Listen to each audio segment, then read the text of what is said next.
आज अपन पढ़ेंगे Funaria Funaria के बारे में, जो कि ब्रायोप्सिडा में आता है, ब्रायोप्सिडा क्लास में आता है। ठीक है, इसको मोस्काई या कॉडमोस भी कहते हैं। अगर अपन इसका क्लासिफिकेशन देखें तो class Bryopsida, division Bryophyta, kingdom Plantae, genus Funaria, family Funariaceae और ऑर्डर फ्यूनेरियल्स। ओके, ये इसका क्लासिफिकेशन हो गया। ठीक है, अब बात करते हैं अपन। ये देखो, फ्यूनेरिया जो होता है ये ब्रायोफाइट, ब्रायोफिल्स लिव्स इन सेडिप्लेस, मतलब छायादार स्थानों या मोइस्ट प्लेसेज, गीली जगह पे पाया जाता है।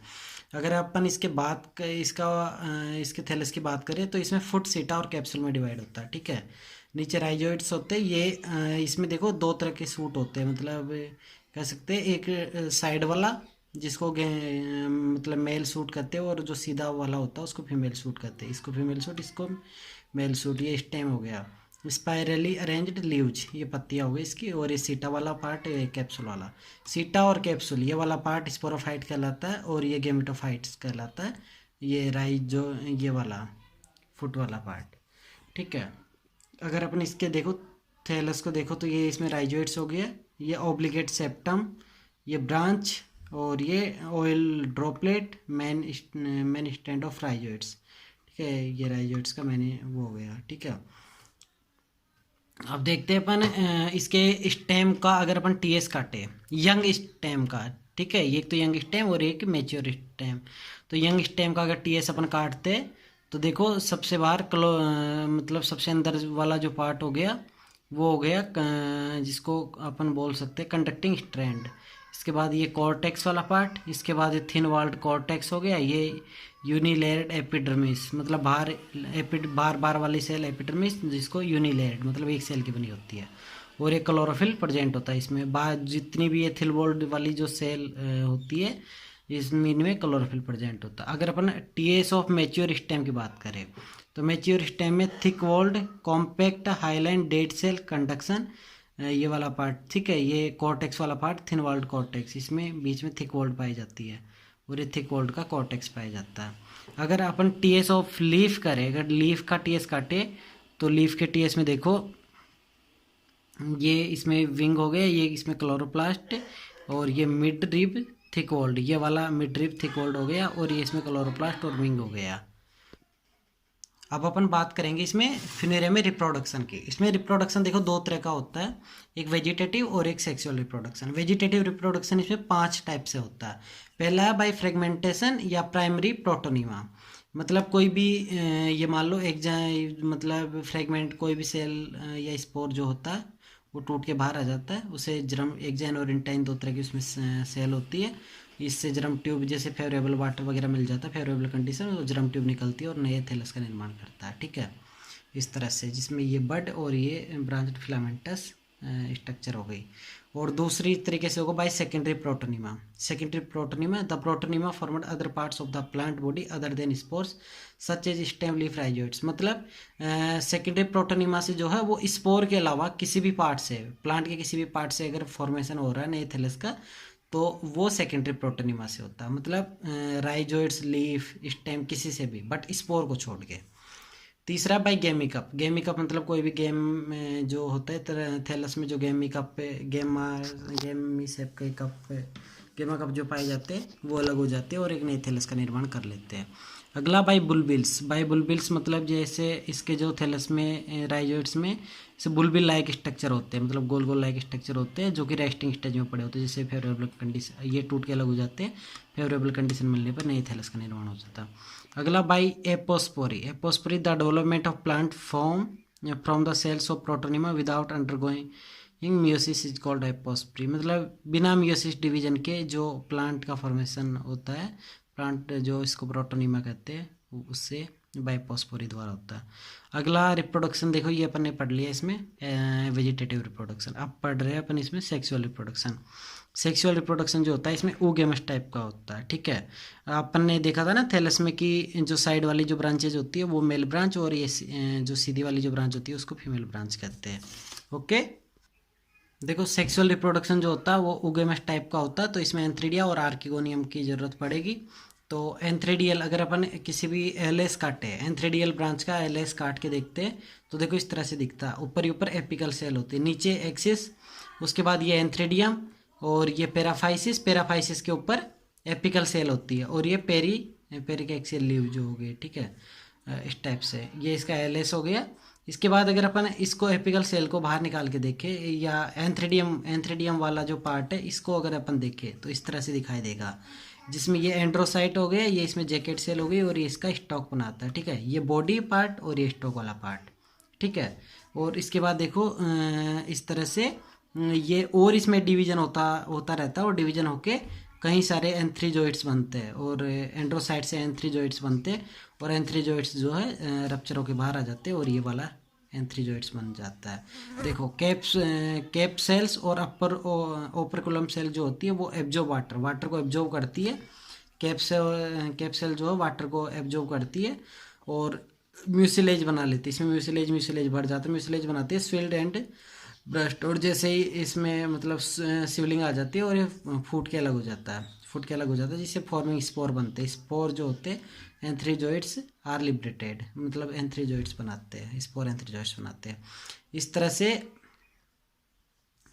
अपन इसमें देखो इसमें डेवलपमेंट ऑफ एंथ्रीडिया का डेवलपमेंट अपन देखते हैं। मतलब एंथ्रीडिया का डेवलपमेंट, ये वाली जो सेल होती है इसमें कोई भी सेल जो है साइज में बड़ी हो जाती है, एंथ्रीडियल इनिशियल सेल कहते हैं, और साइज में बड़ी होकर कई तरह की सेल बनाती है। उसके बाद उसमें ट्रांसवर्स डिवीजन होता है, मतलब कई तरह की सेल। देखो एंथ्रीडियल इनिशियल सेल जो है वो दो सेल में डिवाइड हो जाती है, अपर सेल और बेसल सेल स्टॉक बनाती है, अपर सेल बॉडी बनाती है। इसके बाद ये ट्रांसवर्स डिवीजन करती है, ट्रांसवर्स डिवीजन करके कई तरह की सेल बनाती है। देखो ऐसे टेट्राड फॉर्म में कई तरह की सेल बनाती है, जिससे देखो ये बाहर वाली जैकेट सेल, इसमें बाहर वाली जैकेट इस तरह से दिखाई देती है, बाहर वाली जैकेट सेल, और ये बीच वाली एंथ्रेडियल इनिशियल सेल। एंथ्रेडियल इनिशियल जो सेल है वो एंड्रोगोनियल नॉक बनाती है। उसके बाद एंड्रोसाइट्स और ये एंथ्रीजोइड्स बनते हैं, ये वाले एंथ्रीजोइड्स बन जाते हैं इसमें, ठीक है।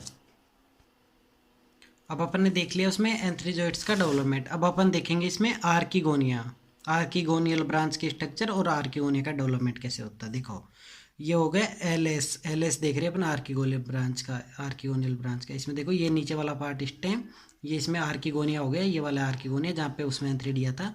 ये पेरिकेटियल लीव्स और ये पेराफाइसिस, और ये इसमें एपिकल सेल हो गई, ठीक है।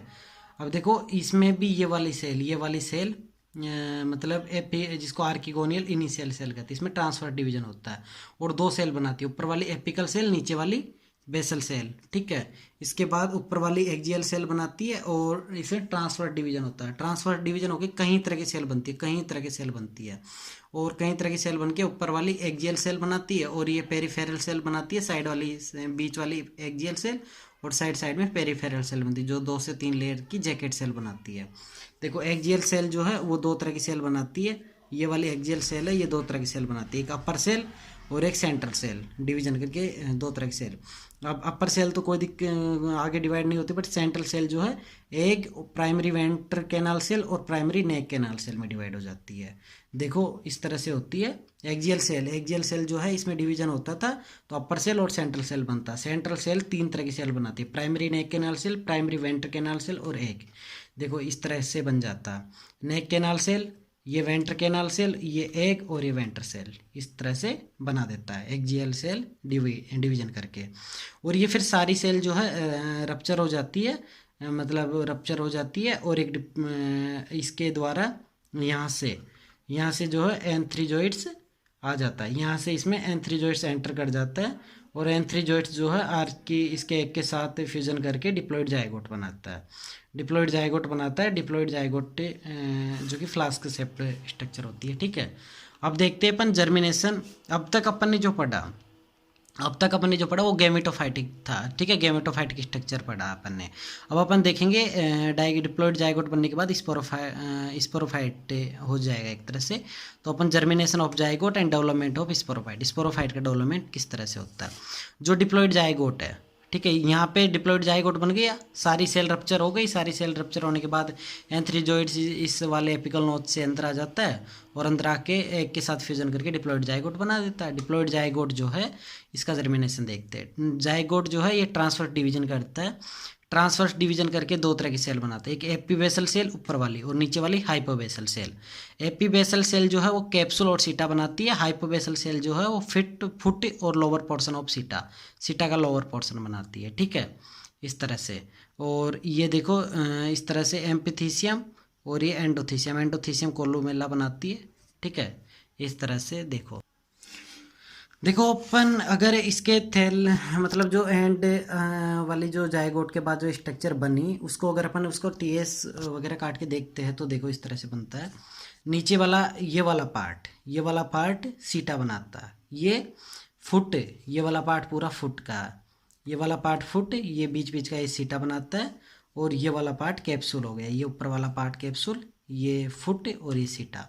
तो फुट क्या करता है, वाटर और फुट को एब्जॉर्ब करके सीटा को देता है, और सीटा यहाँ से कैप्सूल में पहुँचाता है, इस तरह से। देखो इसके स्ट्रक्चर, ये सीटा हो गया, इसमें ये एपिडर्मिस, बाहर वाला लेयर एपिडर्मिस जो क्यूटिकल होती है, और स्पंजी लेयर, ये स्पंजी लेयर होती है। ये 2 लेयर की हाइपोडर्मिस सेल पाई जाती है इसमें 2 लेयर की हाइपोडर्मिस बाहर की तरफ पाई जाती है। ये क्लोरेनोकाइमेटस सेल, ये इसमें बाहर की तरफ जो कैप्सूल में जो होती है वो क्लोरेनोकाइमेटस सेल। ये inner wall of spore cell, spore cell की इनर वॉल हो गई। ये एयर स्पोर हो गई, ये बीच बीच में इस तरह से एयर स्पोर हो गए। और ये outer wall of spore, outer wall of spore sac की आउटर वॉल हो गई। ये इसमें कोलोमेला हो गया, कोलोमेला के बाद ये रिम और ये एन्यूलस, ये पेरिस्टोम टीथ और ये ओपरकुलम वाला पार्ट, ये पेरिस्टोम टीथ और ओपरकुलम वाला पार्ट। अब अपन इसका देखो इसमें है फुट सीटा कैप्सूल वाले पार्ट में पेरिस्टोम टीथ को देखो तो ऐसे दिखते हैं पेरिस्टोम टीथ। देखो इनर टीथ कलरलेस और सॉफ्ट, अंदर वाले जो टीथ है वो कलरलेस और सॉफ्ट है, बाहर वाले yellow multicellular. Outer peristomial 16 teeth होते हैं और इनर पेरिस्टोनियल 16 टीथ होते हैं। आउटर और इनर दोनों 16 टीथ, 32 तक टीथ पाए जाते हैं, ठीक है। ये देखो अगर अपन इसके टीथ की ये वाले पोर्शन की बात करें, इस वाले पोर्शन को उठा के अपन यहाँ पे देख रहे हैं स्ट्रक्चर में, तो देखो ये इसमें कैप्सूल विद पेरिस्टोम टीथ, मतलब ये कैप्सूल है, कैप्सूल के ऊपर ये पेरिस्टोम टीथ है, ठीक है, ये पेरिस्टोम टीथ है इसमें, ठीक है, ये पेरिस्टोम टीथ है।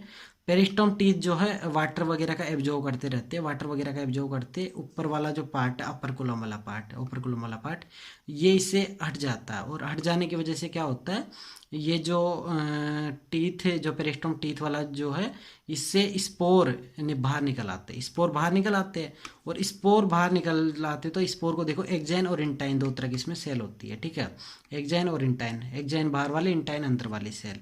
एक्जाइन और इंटाइन के बाद ये जर्म ट्यूब जैसे वाटर वगैरह का एब्जॉर्ब करके जर्म ट्यूब का फॉर्मेशन करता है, और नीचे वाला पार्ट राइजोइड्स और ऊपर वाला प्लांट बॉडी बनाता है। इस तरह से आपका ये सेक्सुअल रिप्रोडक्शन फ्यूनेरिया में कंप्लीट होता है।